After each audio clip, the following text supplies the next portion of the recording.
listening to the Scoop Slam Podcast.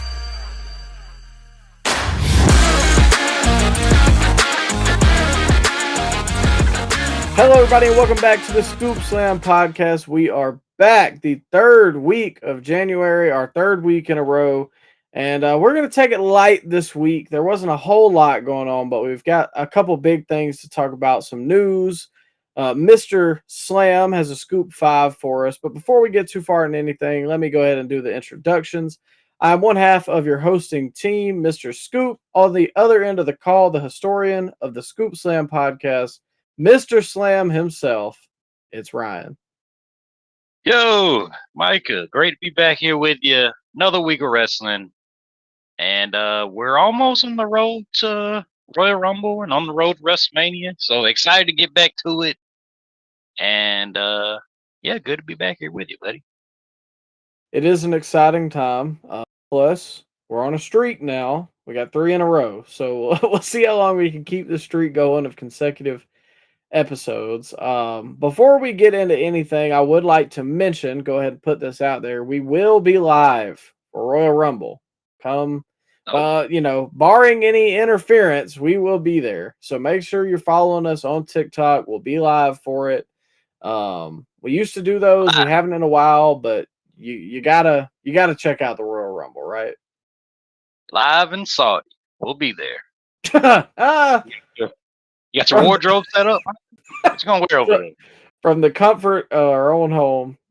Oh, okay. All right. If I never mind. If I wear a long sleeve T-shirt on stream, is that bad? That's disrespectful, Mike. Take that back. Yeah. Not well. Hey, I mean, so okay. Hypothetically, if my wife came into the screen, would she have to be fully clothed? Tonight, you just want to Since we're in Saudi for the stream. I'm just asking. I'm asking questions. I don't know how things work over there. I just know what I see on WWE programming. You know, that's all we watch, right? Us Fed fans, we don't venture out into any other forms of media. We just watch the Fed and the Fed only. We're Fed peeled, as they could say. Fed pilled. I like that. Yeah. All right. Well, let's get to some news. I know you've got some things that have come across your desk over the week, and you are here to present them. So I'll leave the floor to you for the Scoop 5. Yeah, Micah. It's a very newsworthy Scoop 5. At least one story was that caught my eye, and I think it caught a lot of people's eye this week. Have you been following the Trey Miguel situation, Micah? Know about this? You heard about this? I've heard about it. I don't know a lot in depth. I do know that he re-debuted or returned, however you want to call it, on Impact tonight. But however, we did not cross the line this week. It's gonna have to take a break. Too many lines were crossed for me. You didn't catch Genesis, Micah. You didn't watch Genesis on Saturday. Yeah. No. Well, we talked about the Rascals last week. What was it? Wesley and something Wentz and Myron. I don't know. Well, the conspicuous by his absence was Trey Miguel, the 4th member of the Rascals. Can I lay out the timeline of events for you, Micah? It might be easier to follow. I just lay out it. All right. All right. So early last week, AEW announced they had signed the Rascals. Talked about that last week. I just said that. Later on in the week, the Rascals debut backstage segment. You know, that's what you do when you got a hot new act. You just debut a backstage segment. But I digress. No Trey Miguel. And Miguel states publicly, I think on Twitter or X, Facebook, I don't know where he did this, but he said that he was leaving the world of professional wrestling behind to focus on himself. Which is ironic because Micah, you see that? That was a very quick rest he had. Yeah, I mean, you know, sometimes you just got to call out of work sick some days, right? Just a whole week, call out of work. The fans start to speculate online when they don't see old Trey Miguel backstage. People were saying there was a mental health issue. That was the initial reaction online. But then I think it was Alvarez and Meltzer were saying on the Wrestling Observer radio, they claimed that the decision to not bring Trey Miguel with the Rascals came from up above. And when I heard that, Mike, what were you thinking when you heard it came from up above? What were your initial reactions? Well, I would think that up above would mean Tony Khan, maybe his Yeah, dad, the highest of highs in the company. well, of course, one might think, but apparently, Tony Khan was in, his PR team out there with Dave Meltzer and Brian Alvarez were claiming that it had nothing to do with Tony Khan. It was all Warner Brothers Discovery that put the kibosh on Trey Miguel from the start before his debut even happened. And then Trey tweeted out when the speculation got louder about that. He tweeted out, "I've made a lot of mistakes in my time. I've always apologized and did my best to put a better foot forward after. I don't preach hate and I don't take any pride in being hateful. I'm a man of faith. I believe in forgiveness and only ever preach that. I'm a different man today." And, of course, Mike, I do my investigative journalism and wonder what the heck did this guy say? Well, apparently, Mike, this goes back to 2020 when Trey Miguel responded to a fan on Facebook.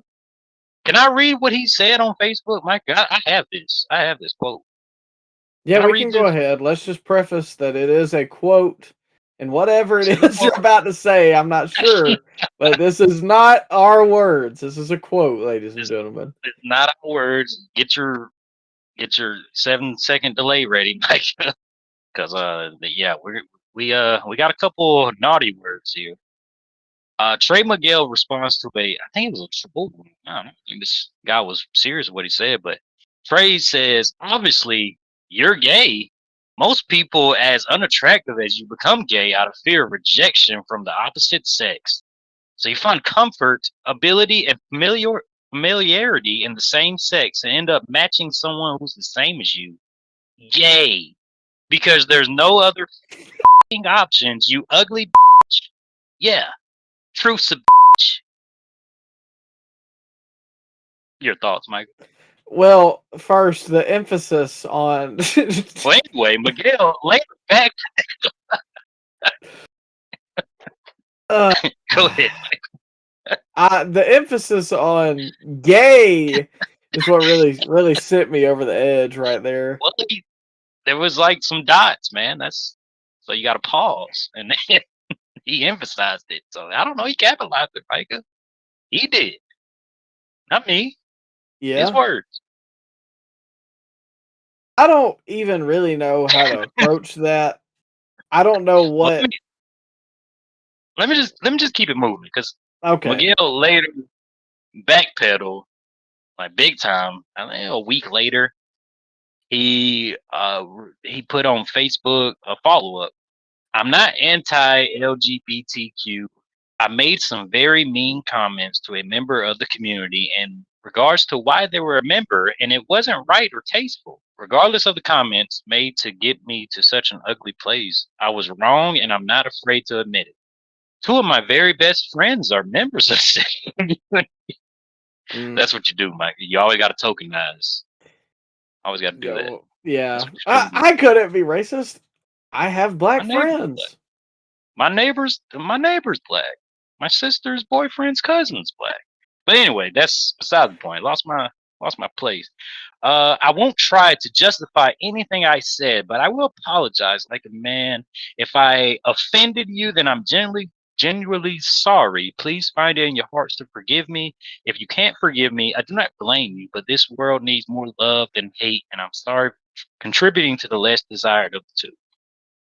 Miguel did apologize for his actions pretty quickly. So, I mean, maybe he was remorseful. But there was an incident, and this one hasn't been covered as much. but it was a year prior to what he said on Facebook in 2020. It was another incident in 2019, uh, involving a wrestler named David Starr.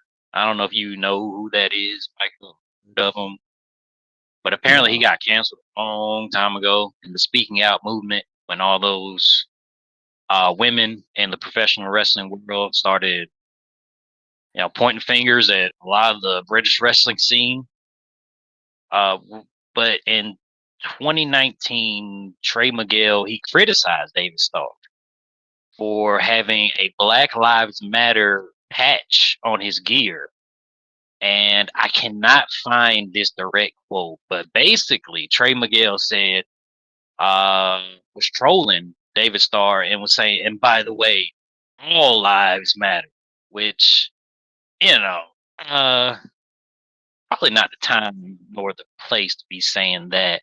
And then he later on said to Starr in another heated exchange that he wanted David Starr to go cry on a wall about it, which, that's kind of a anti-Semitic thing to say because David Starr is a openly Jewish man. Mm.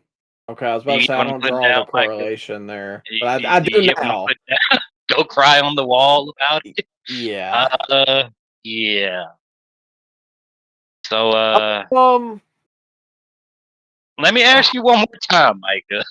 Are you buying that it came from a random WBD suit, or do you think this was a Tony Khan issue that somebody floated across his desk and he had to take action because he didn't want to lose internet points for the sickos? You think that's what it was? I think that let me preface this by saying this. I, like you said, I'm not going to tell anybody how to feel about it because that's really not what an apology is. It is what an apology is for, but it's not like, well, he apologized, so that should just be the end of it. Wait, Like, hold up, pause. He never apologized to David Starr about that either. So, oh, okay. Well, as far as the 2020 comments, yeah. some people appreciate the apology, some people may not. In what's the best way I can describe this? I am not a gay man. So I don't feel like I can be like, well, that apology is good enough. You know what I mean? Like that's not my place to say, yes, this is you guys should just forgive him because he's not, talking about me. So that's a hard situation to be like, oh well, this is good. But no, but the thing is though, Micah, why is it that when stuff like this comes out, it's always, a WBD situation out of Tony Khan's hands?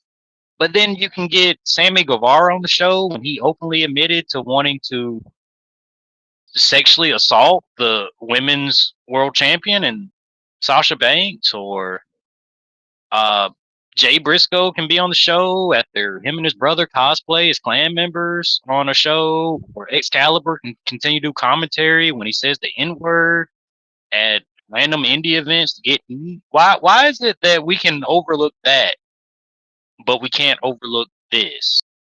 And the fact that we can't overlook this is not coming from Tony Khan. Oh no, no, no. It's coming from Warner Brothers Discovery, pal. Not coming from Tony Khan. He's a good guy. Why is that?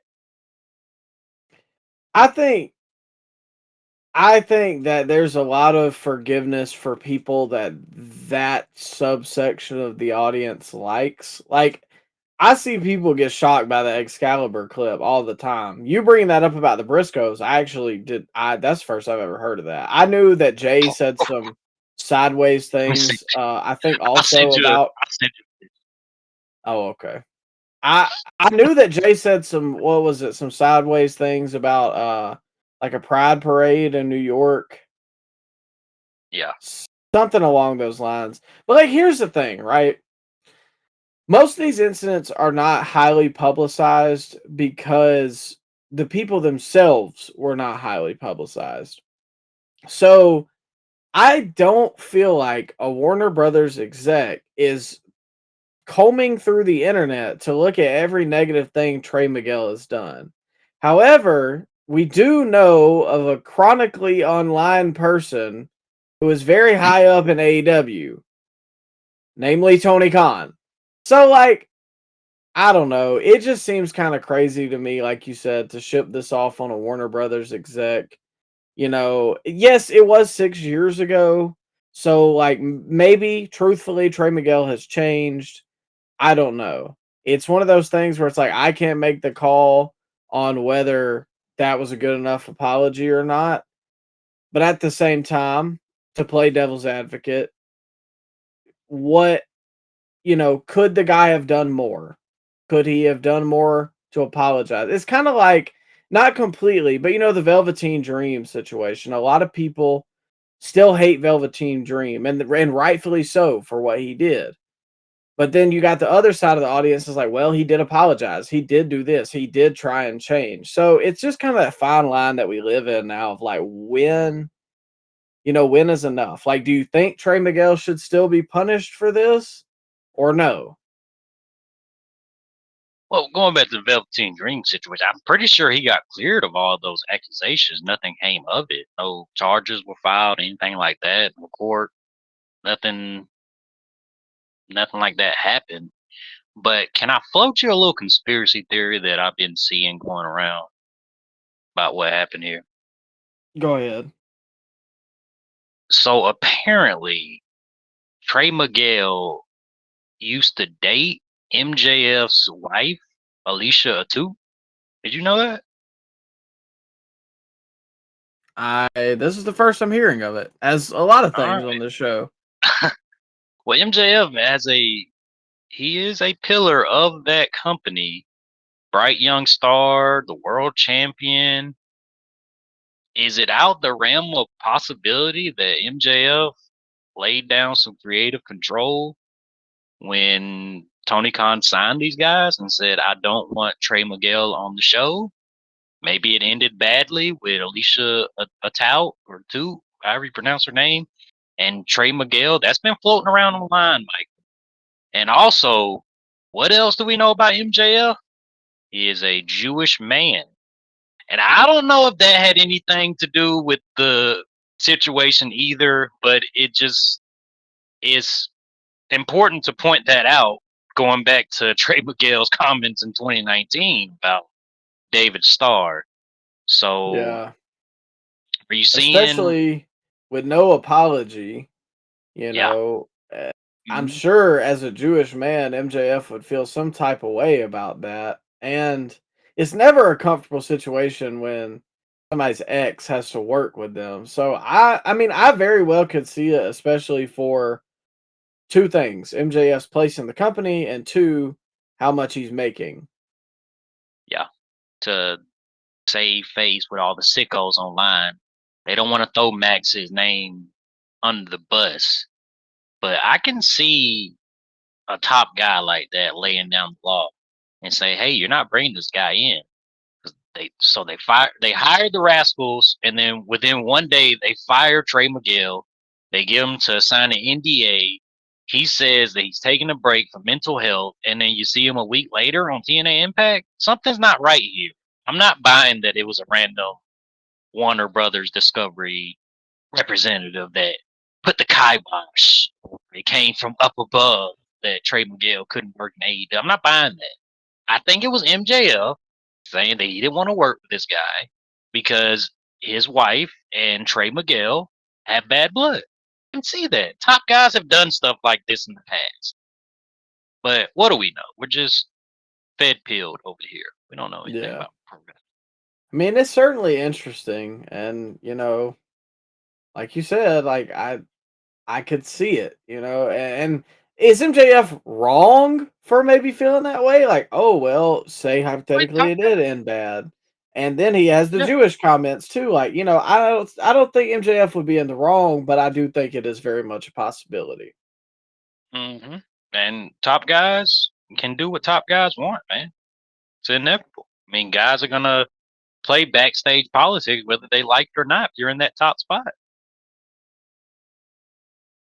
I would also like to point out, how has TNA always maintained the ability to just be like rehab for wrestlers? Like they literally have all like they've always had like the negative guys that nobody else wants, like Trey Miguel Like now, Low key or yeah, Austin Aries. yes, Guys, Tessa Blanchard now. yeah, guys that overstay their welcome and get into trouble, they end up on TNA. I'm still waiting on that Odyssey Jones debut. He got in trouble last year, wasn't it? He got screwed though, because didn't he get like acquitted of all charges? He did, yeah. You know, I don't know if he's still All Japan champion, but he was All Japan tag champion in like October, around that time in the fall. I don't know if he's still champ, but he's still working out there. Yeah, he's 31. Could make a comeback. Yeah. Well, I mean, good for him. You know, I do. It reminds me of what was his name, Sean Oakman. That Oh man, yeah. that's just That like it's a defensive horrible lineman. situation. Yeah. But moving on in Scoop 5, Mike, unless you got something else to add, Trey Miguel situation. No, I may cut it out because I think I really butchered it, but I don't want anybody to misinterpret what I was saying earlier, which is just I don't feel like I can speak for people and be like, this is a good enough apology. Maybe I didn't preface that in the correct manner. But So anyways, number 2. Yeah, no, anyway. Yeah, number 2. That's probably the only time we're gonna talk about the podcast. I'm sure they're collision bound and bound. But regardless, moving on to Scoop 5, some quick hitters right here. To get your thoughts on this. New Japan Pro Wrestling's Evil expected to sign with WWE according to the Wrestling Observer. Any thoughts on Evil, Micah? I don't know anything about him and have literally never heard anything good. I've always heard that he sucks. Apparently, he's married to Io Sky. Did you know that? I did not know that Yeah. Io Sky was married at all. Well, a lot of people talk about it online. My sweet cinnamon bun, never to marry or do anything, but yeah, apparently she's married to old Evil. You know, people gassed up Jeff Cobb when he came in, so I'm not gonna let these Oh. New Japan fans do that again. New Japan to WWE. If you're a New Japan guy going to WWE, you're gonna take it. That's just that's just what it is. And I think Evil's 39, 40 years old, so it's now or never. We'll see what he does on SmackDown. I'm sure that's where he'll end up. Yeah, but good luck to Evil, and hope to see you soon. Do No, we hope to? well, we'll see him regardless. I don't know if we have a choice. Unless we fast forward. Did you see the Impact ratings, Mike? They were in. We got to see the Impact ratings for week number 1, the re-debut on AMC. Did you check these out, Micah? I did catch a glimpse of these. Okay. All right. So it was floating around online. We just got walked back. It was like 90,000, but apparently it was closer to 172,000.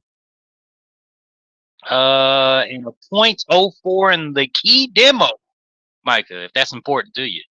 Apparently, if you're a sicko, that's very important. The key demo, which the key demo and Impact's debut was higher than Collision. Apparently, that doesn't matter though because it was higher than Collision. But any thoughts on Impact's week 1 numbers, Micah? Was that where you expected it to be? That low number, high number? What do you think? I honestly expected more, and I expect this week's will probably be less than 100,000. Probably half of that. Bishop Dyer is all elite dark match, Micah. Did you check this out? I saw the pictures online, and there has never been a more promptly named person than what was it? Bad Luck Corbin. Bum Baron Corbin. There we go. So yeah, I'm not checking that out. I'm not watching this. Yeah, I need that as Apparently, like a little soundboard thing, that I can just play in here. apparently he's been working hard on the indies, like to rebuild his reputation to all the sickos out Yeah, didn't he have some like disparaging comments about the indie workers in like 2020? there. Yeah, he did. He was the biggest. He was fed pilled before we were fed pilled, and now he's without a job. So he came crawling to the sickos, and now they're his biggest fans.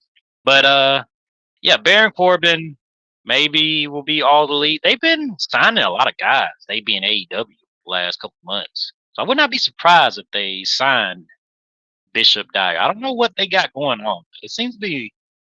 I don't know how much money Chris Jericho's contract freed up, but it seems like it's like 12 guys they signed in the last 2 weeks, doesn't Yeah, I think it has been a lot, but a lot of it's been lower. Like there have been some big name, I won't even say big name talent, like the Rascals are probably the biggest name, or maybe it? like Mm. Jake something. So I feel like it's all smaller contracts that they're signing just to see if some guys develop. And obviously you got Hobbs leaving too. So I think they're just trying to get a new crop in. Yeah. But do you see like a mass release in AEW? Never mind. I ain't gonna ask that. Maybe like a ROH TV deal is finally something that's on the horizon. We'll stay tuned. And the last of the Scoop Five, Micah, a little quick one. What your thoughts? The besmirched villain Marty Skrull takes a Oh, picture with the main character of AEW, Hangman Adam Page, and posts it on Instagram. Like, you have a problem with AEW's Golden Child taking a picture with a known sex pest, seemingly going out to lunch to Cracker Barrel. Like, do you have a problem with that? I got two problems. My first one is Mm. being why Cracker Barrel of all institutions? Like I don't know what city What they do you? were in, but like there's a lot of cities that have a Cracker Barrel, and it like would be maybe my fifth option. I like Cracker Barrel, but it's not that good. Nah, I think I'd choose IHOP, Denny's, Waffle House. Yeah, I'm Oh yeah, probably down there. Yeah, it's IHOP that was and Waffle House because IHOP is your like, biggest problem. oh yeah, that no, that was just a sidebar. Oh, okay. Um, I just want to reiterate this, right? One, these wrestlers are not your friends. And a lot of people tend to make these like parasocial relationships with these wrestlers and hold them up as like idols. And look, man, you got to realize that you idolize the character on the screen, but not the real life man. Because how many times have wrestlers been this really good happy person that is such a wonder to fans, and then like they're a horrible person behind the scenes? It's just kind of the nature of the beast. It is like ultimately based on like old carnies. And so whenever you get to this point where like people were like, "Oh, Hangman is such a perfect person. He just uses blue sky and he could never be like the evil Mr. Phil Brooks." And then you come to find out what we all knew. Like I really hate to victory lap a guy celebrating or not celebrating, but a guy going to lunch with a pedophile. But like I brought this up online because people would be like, "Oh, CM Punk's just a horrible person. He went to Saudi Arabia." Okay, well, your perfect main character isn't perfect either. Well, no, that's not true. That's just rumors. Exhibit A. It's like I don't know, man. It's one of those things. Is it wrong? Is it stupid? Is it a lot of things? Yes. Is it also like what did you guys expect? Yes.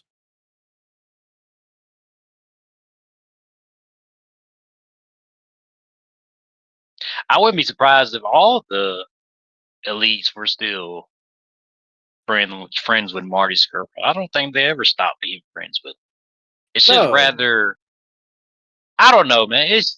We're not the biggest Hangman Page fans here on the pod. Well, I know you are. You gave him Wrestler of the Year, but we're not the biggest Hangman Adam Page fans.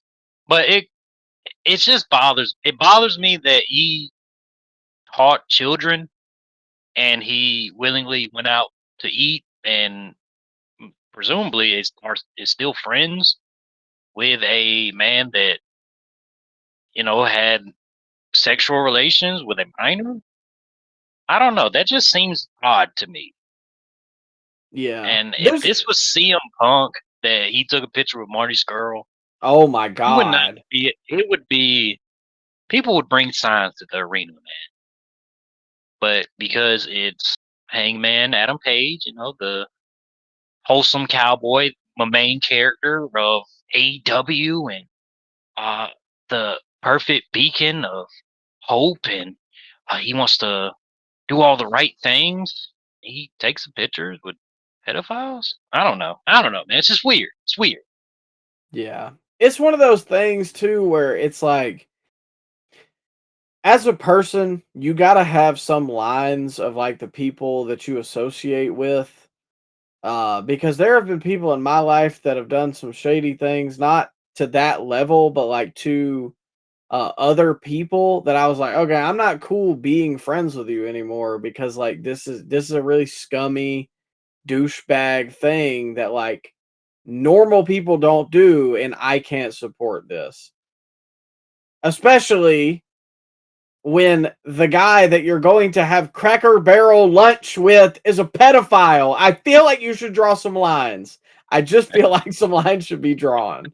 But I mean, hey, what do I know? I don't know, man. But like you said, if it was CM Punk, oh my God, they would have him hung up from the freaking Chicago Cubs stadium in the first 3 hours of finding out. Yeah. Bye, Micah, and let's talk about some wrestling throughout the week. I know we got a mild show coming up. Not much. Just 3 shows that we watched. Yeah, it was a pretty solid week. I thought nothing was just bad, nothing was crazy. There's 1 or 2 things that I really liked, but we'll get there. To start us off, we'll go back to Friday Night SmackDown, which was overseas, and I think was it London? Yeah, it was one. So we start with the new WWE champion, Drew McIntyre. He came out and was treated like a king, no pun intended. I think most people are happy that Drew McIntyre won, and I think that that's going to make for a very interesting dynamic, but we can talk about that kind of with the Cody promo as well. But especially across the pond. I mean, that's their guy. You know what I mean? That's the first English-born WWE champion. Like, of course they're gonna love him over there. But however, they tried to spin it, and Drew tried to get his heat back, which I didn't really like in that area. It's kind of like MJF in Long Island. Like, don't try and get your heat back, and also don't ever, ever, ever, Drew McIntyre. Why did you say this? Say bad guy wrestler shtick like that immediately. I was like, nope, I'm tuned out. So this is Drew McIntyre's first time coming out to an audience as the WWE champion, and overseas. So he's gonna get the big reaction, like you said. He's a first European-born WWE champion. So I mean, it was a sight to see. They went all out. I think he had the bagpipes, had a special entrance for him, and he was soaking it in as much as he could. And of course, he had to try to get his heat back, but to no avail. Nobody wanted to boo Drew. Yeah, that's my biggest thing. Like, you got to know the moment. You know what I mean? Like overseas, when we go or when they go back to the US, like, yeah, sure. I appreciate them actually attempting to have baby faces and heels, though. I appreciate that. When we Yeah. get to Wednesday, I'm still confused about the whole Moxley situation, but I Oh don't know. God. Yeah. Yeah, I thought the same thing watching that, but we'll get there. So yeah, I appreciate the effort, but I guess it's like one of those things where it's like know your moments. I don't know. Yeah. I just didn't care for it personally. Yeah. But speaking of the baby face in this situation, Cody came out and later in the show and had a promo where he basically talked about it. He was booed at first, but cheered a little later into the promo when he kind of hit the buzzwords like, "Oh, London WrestleMania." Ryan, do you think it's time for him to finally make that turn, or are we just wishing once again? I think we're just wishing once again. I can see him having a good showing in the Royal Rumble, but as history shows us, Micah, we've been watching wrestling a long time. If you are the first one to declare for the Royal Rumble, you're usually not going to win the Royal Rumble. So we'll see what happens. I got a feeling I know where they're going to go, but yeah, he's still baby faced all the way, Micah. He's still your number one guy. And going into WrestleMania, he'll be babyface. Well, I think that Cody does his best work as a heel, and that's why I'm kind of just Oh yeah, interested to see it. yeah, And I agree it's with kind that. of the same way with Punk too. Like I really like babyface Punk. We'll get to that a little later. Mm. But man, I'm ready for that heel run.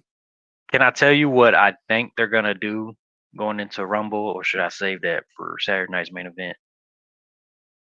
Let's save it for the Saturday night's main event Okay, predictions. all Just right, to all right, just all to right. tease the people. You gotta stick around. Okay, all right, all right. Following that, we had the qualifier matches. For the first one, we got Trick Williams versus Matt Cardona. I personally thought, oh, did you want to lead off with this one? No, no, you go, you go. No, it's all right.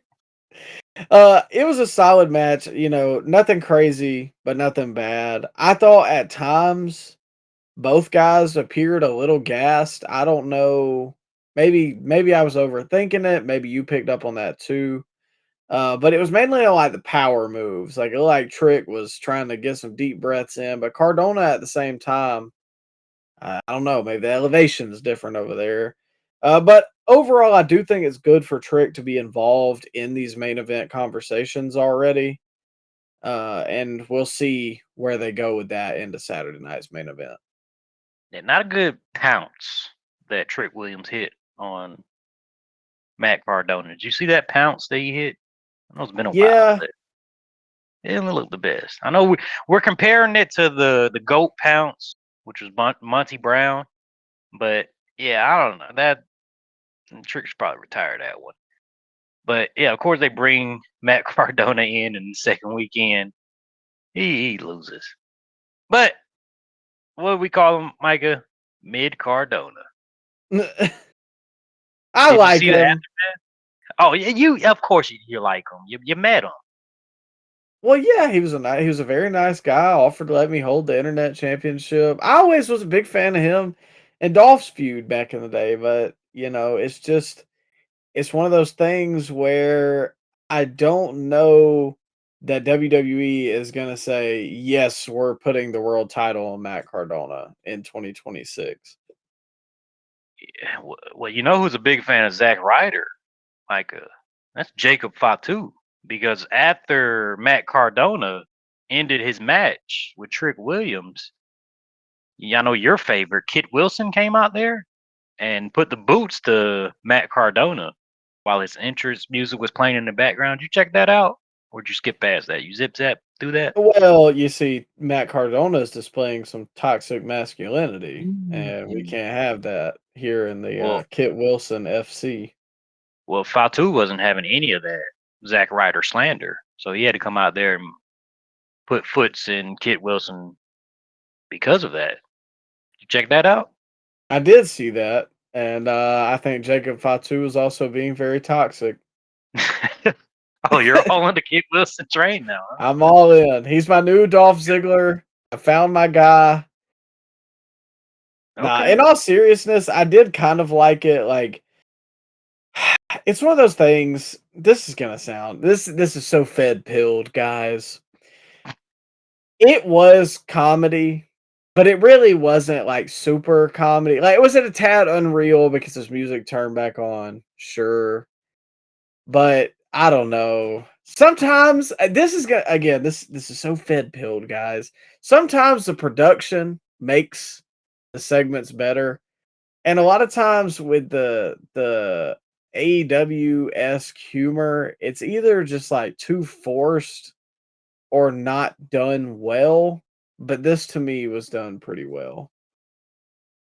It was a little goofy when he had a backstage segment and he makes his entrance. He being Kit Wilson makes his entrance music come on when he poses. I don't know if you caught any of those. Oh, okay, backstage. no, I didn't see that. That I can't co-sign, but this was fun.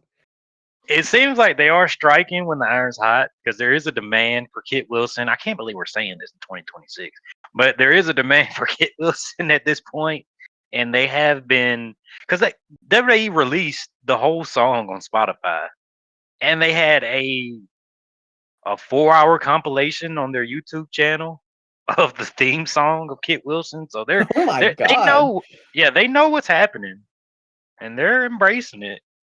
They're giving them more screen time. That's how guys get over. We'll see what happens. But yeah, it's Well, good to have Jake. Oh, go ahead. I was gonna say, I think this is the biggest evidence of like what a theme song can really do for a guy because by all intents and purposes, Kit Wilson is not that like he is not gonna set the world on fire. But the theme song is catchy. Like, I don't know if you've seen on TikTok, I really hope you have. I think his name is Ricky Sosa, but Oh, yeah, I have seen that. dude, the theme song is heat. I have yet to see the dude do a move. I just know that the entrance in the theme song is gas. Apparently, he's French too, so he doesn't speak English. Well, I wouldn't be Yeah, surprised if we see him in Orlando under the name of I don't know. Ezekiel. Ricky Dupree. Yeah, there we go. He's French. Make him a Dupree. I'll allow it. La Resistance. There you go. Hey, he's still Rene Dupree is still young, man. I only think he's He 40 years old. is. He is really young. I've always wondered why they never brought him back. He was jacked to the gills at like 19 years old. Oh yeah. He is 42 currently. Okay. All right. That's still bro, come on now. That's younger than most of the main event scene right now. You can't bring Yeah. him in? He's currently signed to Pro Wrestling Noah, where he is a former What? two-time GHC Tag Team Champion. Wow. That's crazy. Shout out Renee. Yeah, I did not think he was going to get brought up on this, but here we are. There we go. Following that, we had Carmelo Hayes versus Leon Slater. I know you didn't have this on the slate of things to talk about. I don't know if you watched it or not, but I want to draw a little correlation here, Ryan. I want to see if you follow me on it. Has Go ahead. the mid card title, or just the US title, I guess, become just the cruiserweight title? You trying to say there's a bunch of vanilla midgets competing for this thing, Micah? What are you saying? No, I don't Nope. think it's No quite stories, that. just straight matches. Is that what you're saying? Yeah, which, I will say this. I'm good with it. I think the United States Championship has become more interesting because of this open challenge. But like it's kind of reminiscent of that, is it not? It is. I think it would be a lot better of an arrangement if we just had one mid card title, like the IC title, just make that a thing, and just have a TV champion. Have somebody just come out there every week, open challenge, TV champion match. Why not? Have Yeah. that person go to each show. Like, why does it need to just be on one show? What we don't need two mid card titles, man. Especially when most of the time the mid card titles don't get on the PLEs nowadays. Yeah. I thought that same thing too when I was drawing this correlation. I was like, if they wanted to do an open challenge, why don't they just make a television championship? And I know the Yeah. United States and Intercontinental have long histories, but like that's kind of what bothers me about the TNT championship now is like you don't ever really see the TNT championship defended like that I can remember. I honestly, it took me a minute to remember who the TNT champion was, but that was initially what made it interesting. So I don't know, like the open challenge thing works, but it's just kind of funny now because it's all the like not main event guys, but they're kind of smaller, but they're very good workers, but they don't really tell stories. So It's the X division, X division champion. basically, Well, what in Leon, the X division he champion? is the X Division champion. There you go.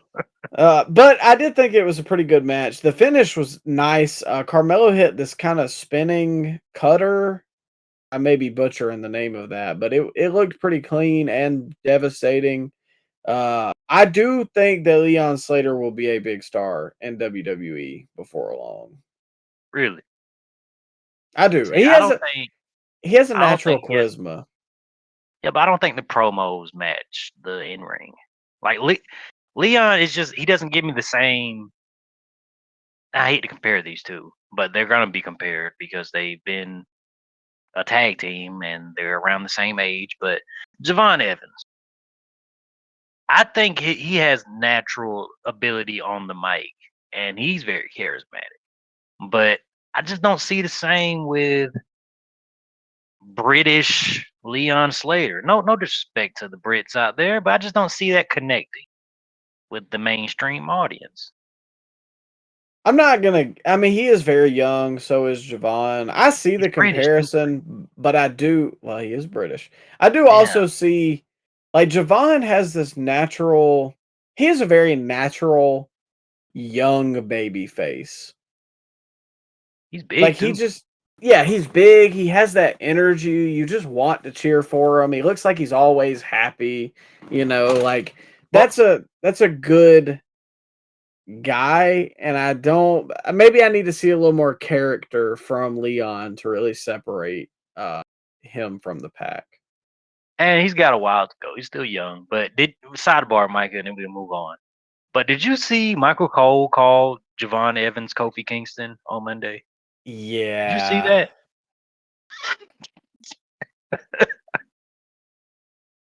Oh, we I surprised.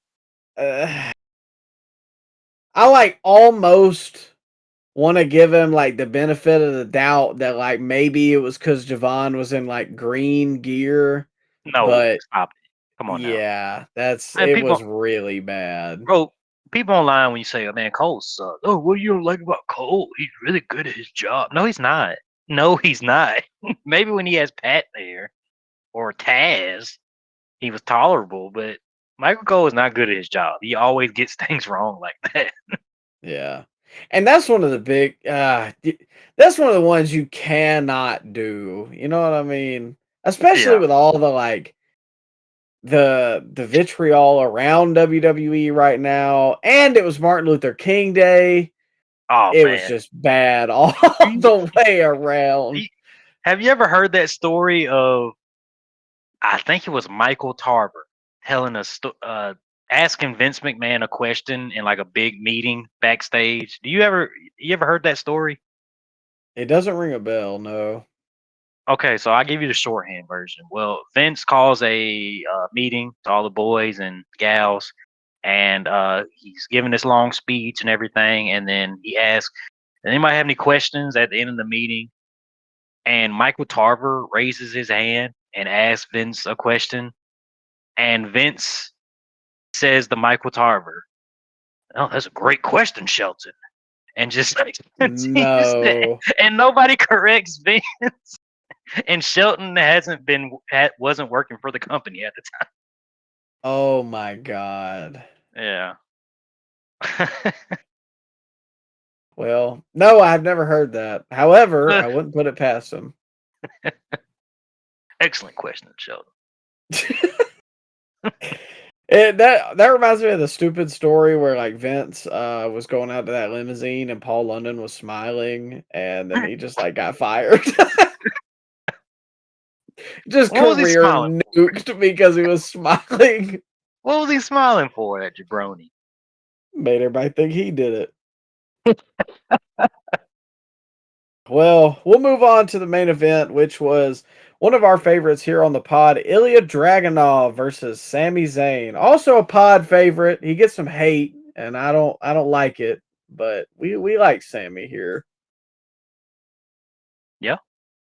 But as far as the match goes, this was a qualifier. Ilya to me does not fit the mold of my typical favorites. But he has this very weird, unorthodox style that, like, while he doesn't fit my typical favorites, he doesn't fit the typical wrestler, and I think that's what makes me like him. Bro, I don't think does Ilya know that it's a work? Like every time he's in the ring, bro, he's throwing some nasty chops or he's telling his guy to lay it in. He's always bloody or beaten to a pulp. Every match he goes all out like that. Yeah. I don't know if he does, but it doesn't look like he does when it comes across the screen. I like it. Yeah, I thought the match was very good, especially like it's a excellent match and an excellent main event. And this is one of those things that we harp on all the time. That's like the match does not need to be 25 minutes to be an excellent match.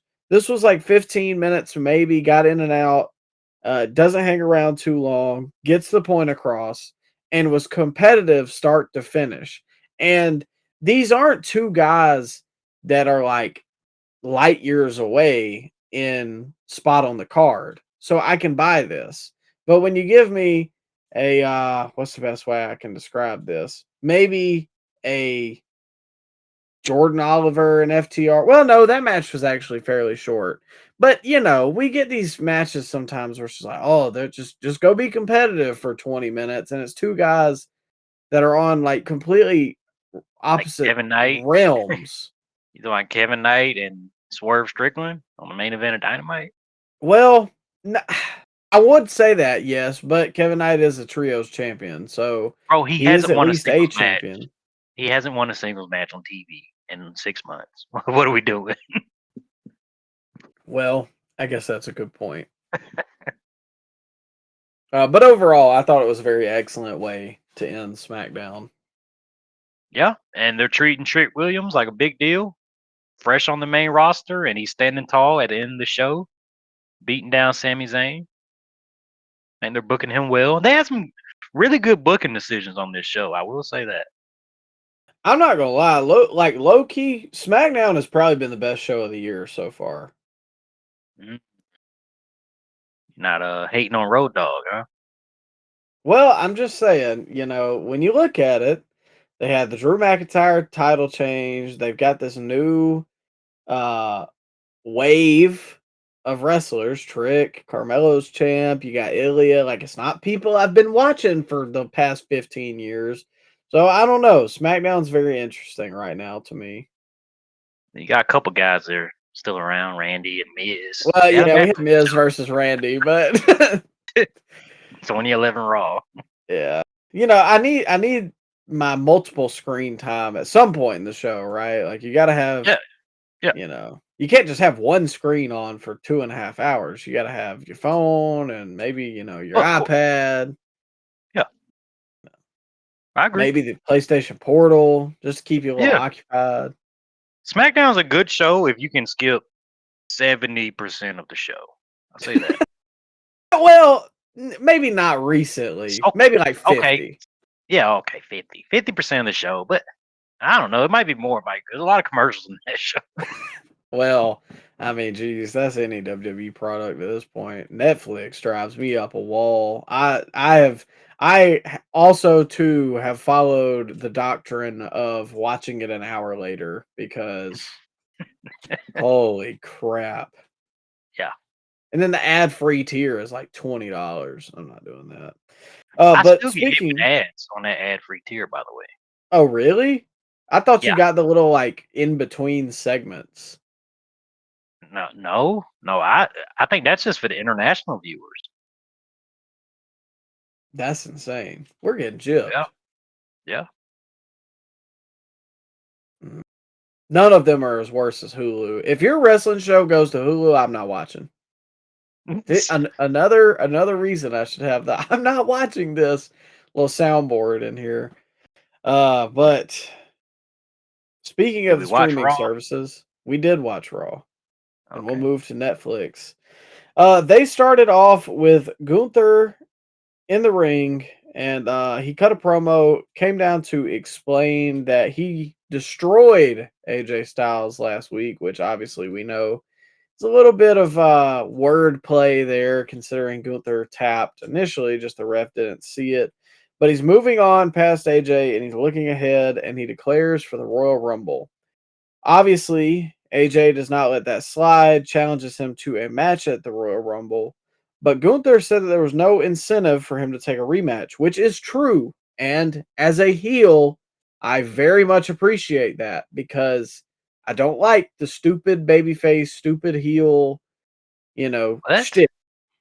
Micah, you tell me you didn't want Gunther to say he wants AJ at his best, and he wants to see who can be the best, and they You want to prove used to who the be best is.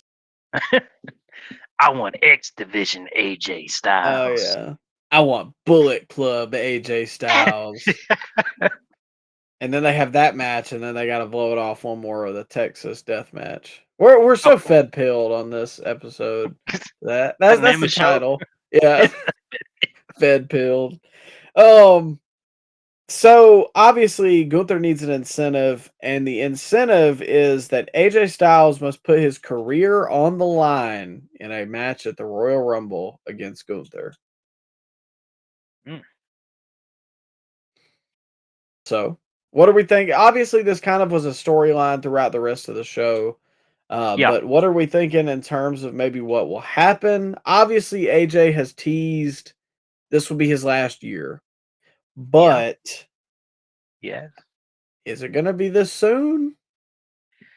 Well, debuting 10 years, almost to the day of Royal Rumble 2016, he would be retiring, like 10 years apart. So, I mean, it would be like a nice little round number to retire on in the WWE. And AJ, I believe he told Tokyo Sports last fall, Micah, that his contract with WWE is set to expire in January, and that he would be open to extending it past that. But as of now, what he said that his contract is up in January.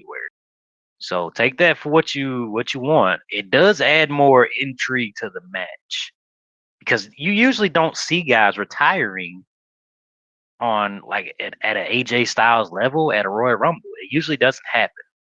If you're around this time of year and you're about to retire, usually you just save that for WrestleMania. But I can see this being over for AJ Styles at Royal Rumble. I really can. Do you think, just to play, hypothetical game, do you think if AJ loses to Gunther, he ties his last year up with AEW? Ooh, I was gonna say TNA, Oh, but I wouldn't wish that on anybody. you don't want to. Hey, he could be the biggest marquee attraction there at TNA, man. It'd be the Hardys and AJ Styles. Oh wow, we're back to 2011. Hey, I'm just saying. Come on now. What if the men's Royal Rumble opens the show? AJ Styles wins the Royal Rumble. Then AJ loses to Gunther later on in the night. What does AJ do then? Does he just I don't know what happens to the Royal Rumble shot? Like what happens then? I don't know. That would be a very interesting storyline dynamic. I didn't even think about that. I don't think they will do it, but it is very interesting to hypothesize. They Well, what they just, you know what? You don't get a title match at WrestleMania for the world champion, but you will face the X Division champion Leon Oh Slater at no, WrestleMania. no! Your career is over at WWE. However, we'll see you. We'll see you crossing the line, pal. We'll see you on Thursdays, pal. You like Perez Hilton, pal? Yeah, again, a fate that I wouldn't wish on my worst enemy. You bring up that little Tokyo sports interview kind of shifts my perspective, but I'm still going to hold out hope that this is not going to be it for AJ. However, you know, obviously Gunther is kind of the legend killer at this point, and uh, what a better person to go out with than Gunther. It could be interesting. So I think this is one of the rare occasions where you don't fully know. And so I think for that reason, this is actually pretty expertly done. If Gunther retires AJ at Rumble, man, that heats him up for that Brock Lesnar match. Oh yeah, retire Brock too. Gee, that's a world Man, beater can you after imagine that? WrestleMania. I don't know what would you, how do you book Gunther after that if he just does that to Brock too though? I got the perfect scenario: Okay. a long title run. Mm. We love Have we they love done that? that over here in the Fed. Have they done that already? With Gunther, maybe. No, I I don't don't know. know. Probably not. Yeah. But then, right, you Yeah. let Obafemi dethrone him. Show him who the Mm. real, There you go. And then you got your you new know. hoss for the next 10 years. There you go. That's what I'm Yeah. talking about. Okay. All right. So we'll see. We'll keep you updated on this, but I am very interested in the match, actually, which I think, like I said, people dog on WWE of last year, and that's correct. But I think that things are turning in the right direction. Maybe it's just because it's WrestleMania season, but there are storylines being told. And I actually think this is the most interesting AJ Styles been probably since we started the podcast all the way back in like 2022. He's really just floundered since now, or since then, I Yeah. should say. Yeah. I agree. But that'll move us to the main event of Raw, which was for the World Heavyweight Championship, CM Punk versus Ireland's own Finn Balor, which they were in Belfast.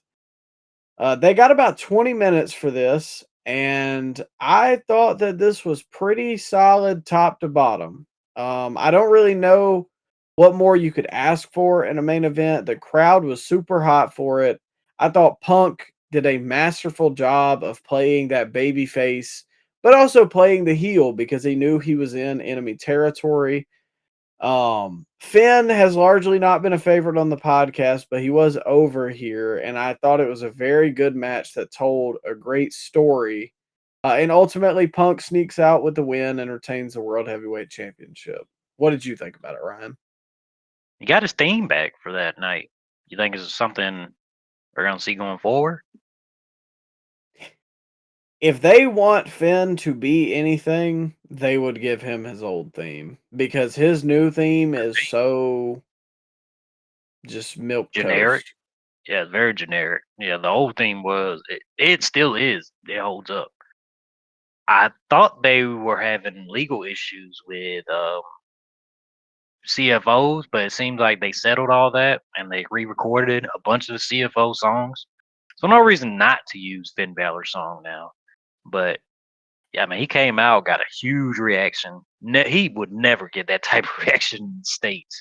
But of course, he's a hometown, home country man. And they loved him over there, and they proceeded to have a really good match. CM Punk had one of the best transitions to the GTS at the end there. Do you remember seeing that where he like kind of Yeah. rolled into the GTS? They actually had me believing that Finn was about to beat my goat. Nah, I knew in the back of my mind that CM Punk was probably going to retain, but still though, after he hit like that second coup de grace, I was thinking, hey, this Surely they're not gonna let Finn beat CM Punk on Raw, right? Yeah, it made you get a little nervous. I felt the same way because I was like, I really didn't want it to happen, but I was like, man, I caught the show like 8 hours after the fact, so I was like, "Well, there's no way that happened. It's not all over social media." Micah would have texted me as soon as that would have happened. oh yeah, no, I would have been irate personally. Cancel the show. Yeah, I'm not gonna be there. Yeah, pin Balor once again gets pinned. I am very happy with the fact that they did not have any interference. We got a definitive win, which is very refreshing in 2026 WWE to have a world title win or world title match with no interference at all. Yeah. And at the end, they had the show of respect, which they lingered on a little long. I thought something was about to happen, but it seems like they just gave Finn his flowers and CM Punk shook his hand, and that was it. So, good little one off TV match.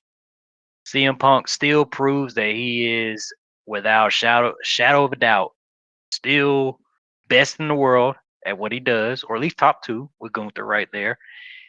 And people don't speak enough about how CM Punk at this advanced age, body presumably broken down, not what it used to be. People don't talk about him in the same light as they do a Kenny Omega or a Tanahashi, guys that are at that type of age that can still get a lot out of their opponents at an advanced age like that. And I think that's a little unfair to see him go, Micah. No, I think Punk is starting to operate probably in his best in ring ability in his entire return back. I think he's getting those reps. And to me, his stuff is looking the best that it has. There's aspects of his AEW run that I will always love, but a lot of people will say, like, oh, well, WWE Punk has never gotten close to what AEW Punk was. Now, like, yeah, the MJF feud and some of the collision stuff early on, yeah, there's some elements of that I don't think we've fully seen in WWE. But in terms of like match quality, I think we're creeping up. Yeah. Promo ability, AEW, because he actually was angry and you could feel that in his promos. Yeah. But match quality wise, I think it's WWE all day. And Especially the it's just, fact that he was hurt most of his time in AEW. yeah. Well, and two, it's funny to me that a lot of people just really disrespect him. Like, not only because they don't like him, but there was just not a lot of people I saw throw Punk in for like Wrestler of the Year last year. And I'm like, dude, come on. How? Two-time world champ, classics, had a great match. Probably one of the best matches of probably the last 5 years at SummerSlam with Gunther. Um, maybe that's a hot take. I don't hear a lot of praise on that either, but yeah, I think Punk's doing some of his best work, and What? to He's even potentially feel like we may get a title change. That also goes a little bit on Punk for his ability to sell the moment, right? Michael, he's so slow and plodding. His matches are so predictable. And he does the same moves. He's on the same level as a Hangman Adam Page. See, I'm starting to get to this point where Punk to me is the measuring stick of if you get pro wrestling. Yeah, last of a dying breed. He's the Yes. last territory wrestler we have that's actually here full time. And he just doesn't it's classic pro wrestling. Like, it doesn't have to be crazy moves. It's just what he tells you in the ring with his body language and his emotions and the way that he sells the exhaustion of a fight, because that's ultimately what it is. It's a fight.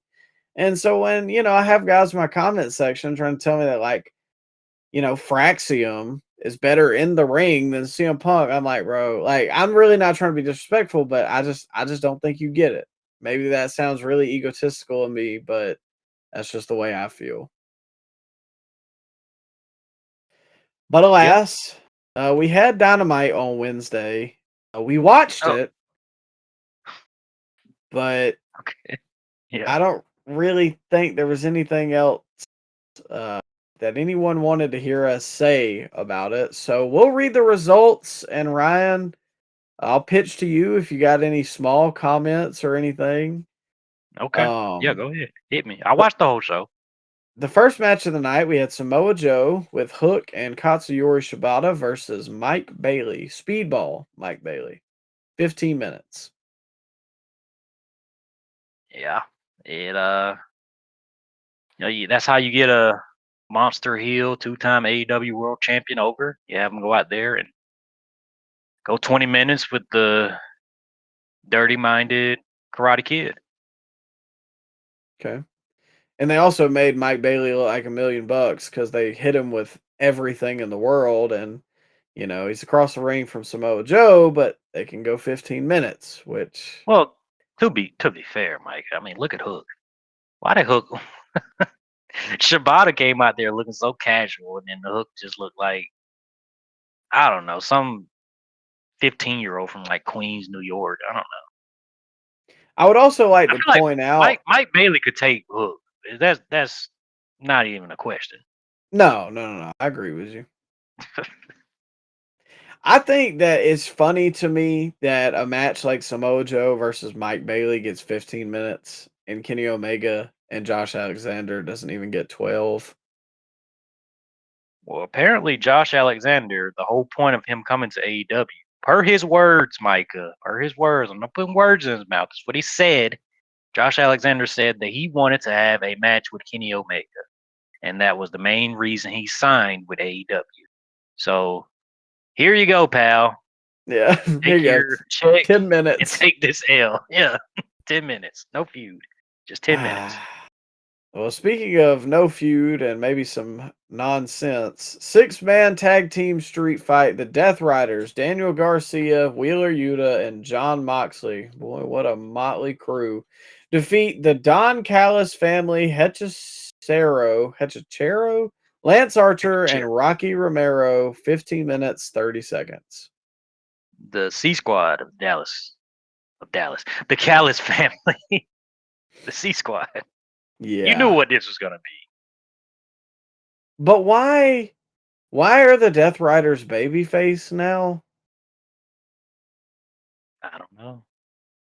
Can anyone tell me that? Can anyone comment, message me privately, send me an email?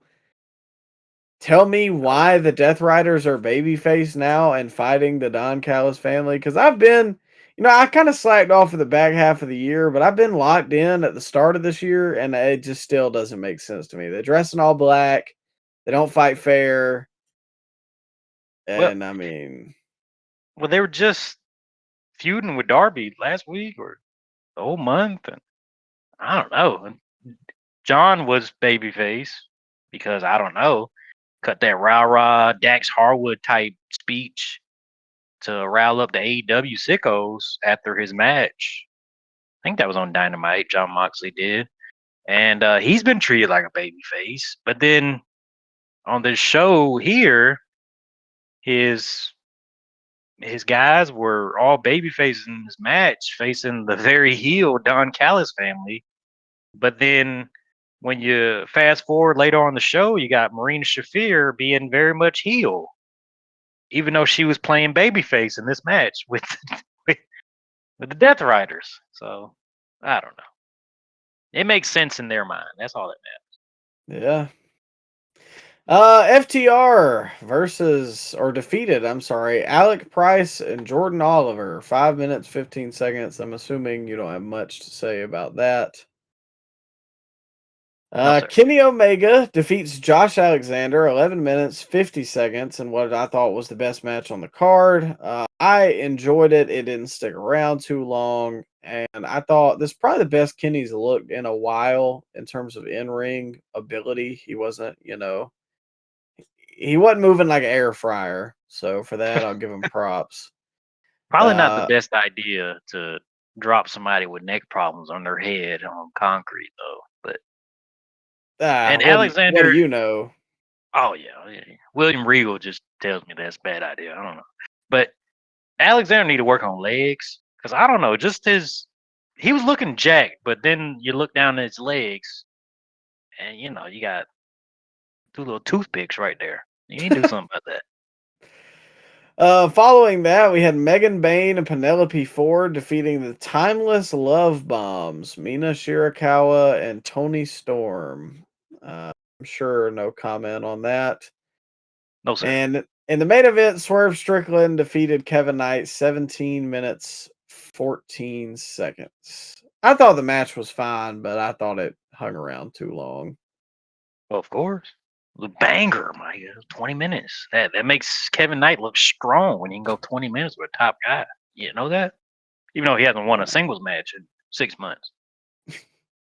Well, I would also like to point out, right, that cage match gave that a 8.25. Micah, they were saying in backstage segments that Kevin Knight is a future AEW world champion, and that's how they play it up on commentary too. But then when you look at his record in singles competition, it's like 6-12 or something like that. And can you imagine them? I don't know. Obafemi comes up to the main roster and they say, "Oh, yeah, he's a future world champion," and he proceeds to lose 12 out of his first 18 matches. Can you imagine that? Uh, yeah, the booking there for their new talent. Anytime they bring a new guy in, it just never makes sense. And the only person I think that it ever made sense for was Punk and maybe like Daniel Bryan.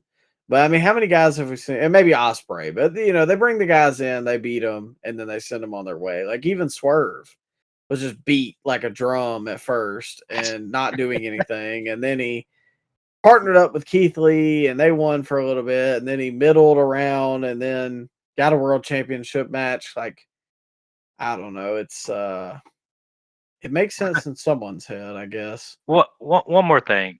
Swerve, he got that whole Triple H 2004 physique going on. You seen that? Something that Yeah, roid belly. You seen that roid belly? it was a little more evident to me this week than I think I've realized. You pointed it out, and now I can't unsee it. It was there. It was there. But we'll move on to just some predictions real quick, and then we'll get out of here. Saturday night's main event from Montreal, Quebec, Canada, which is the first Saturday night's main event in Canada since 2007. Right now, we just have 3 matches on the card. I'm expecting something else to be announced, but I don't know for sure. Are you sure? Maybe one more. I don't think they've ran a 3-match Saturday night's main event since his return. They've had 4. Never underestimate the power of the ads, Micah. We gotta have more ads, pal. More ads. Right now, we have a singles match between Cody Rhodes and Jacob Fatu. Who you got?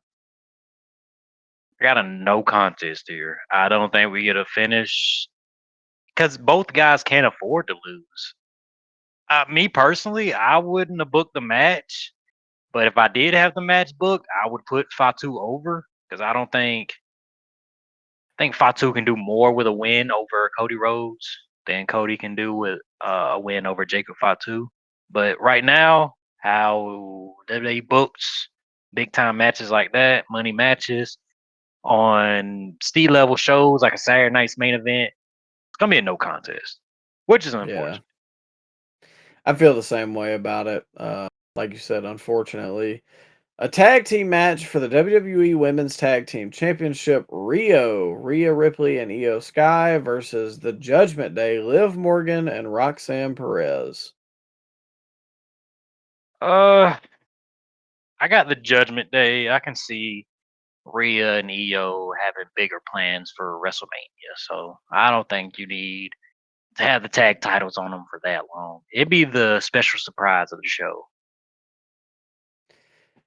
I personally think that Rio's going to retain. I feel like Liv is going to be the Royal Rumble winner this year, and so I don't What? see them giving her a You championship. think she's winning the Rumble? Well, who do you have earmarked? I think it's Bianca Belair. Still ain't seen her since she She got coming hurt. back? Yeah, bro, she broke her finger. She didn't cut off her arm. She should have been back months ago. Well, But yeah, I but I assume heard they're she holding had her like out. more. I heard she had more complications with it than originally thought, like some nerve damage or something. I'm not buying that. I feel like it's Royal Rumble-itis. I think they always float rumors like that around this time about people. Oh, they're not really ready yet, and then you see them in the Rumble, and then they win the Rumble. It happens all the time. Hmm. And Jade Cargill's the champ on SmackDown, so you got that built-in story. That's true. I'm personally for a Bianca win. I just don't know if she'll be ready in time. But the Fatal 4-Way to determine the number one contender for the undisputed WWE Championship. Why is it still undisputed? Why can it not just be the WWE Championship? Well, because it's undisputed, pal. You can't dispute it. I guess you got me there. Randy Orton versus Trick Williams versus Damian Priest versus Sami Zayn. Who you got? I think Randy Orton wins this. I Oh, really do. no. No, I don't want it to happen. I think Randy wins this thing because it seems like, and this is my prediction, but as they say in wrestling, plans change. But I feel like Sami Zayn's gonna get the big win in Saudi for the Royal Rumble match, and then you can set up the main event program, or at least the world title program on SmackDown to be Drew McIntyre, Sami Zayn. They have a built-in story where Sami has never beaten Drew McIntyre. The underdog stories always do well at WrestleMania. It'd be a tearjerker moment. Sami wins the WWE title at WrestleMania. And as for Monday Night Raw, I feel like we get a Cody Rhodes Elimination Chamber win, and we get CM Punk versus Cody Rhodes for the World Championship at the main event of WrestleMania. That's interesting. I like That's that. the biggest match you can do as far as like top guys that are full time at this point, at this stage of their career. Yeah. And that's a WrestleMania main event. Like I feel like you can buy that on the marquee night 2. Yeah, in versus Vegas. Cody. In Vegas, night 2 main event. They got a lot of material they can talk about. That's big time right there. That's box office. Yeah. Just piss everybody off before we get out of here. I'm gonna go Damian Priest. Damian Priest is gonna Damian Priest versus Drew McIntyre for the WWE Championship at Royal Rumble. Book it, pal. Hey, they have a WrestleMania history. They faced each do. other WrestleMania 2 times. Maybe we get a third time at boy, WrestleMania. Third. Just what everybody was asking for. Austin and Rock-esque. Can you see that? Oh God. Well, speaking of what everybody was asking for, we're going to get out of here and let you guys go. We'll be back next week with another review. And then we got Royal Rumble coming up right after that. So thank all you guys for all the support. Make sure you're checking out the socials. As always, TikTok, Instagram, YouTube, trying to integrate some more shorts over there. But as always, take care of yourself. Just enjoy wrestling and have a good one. Oh, and watch who you go to dinner with.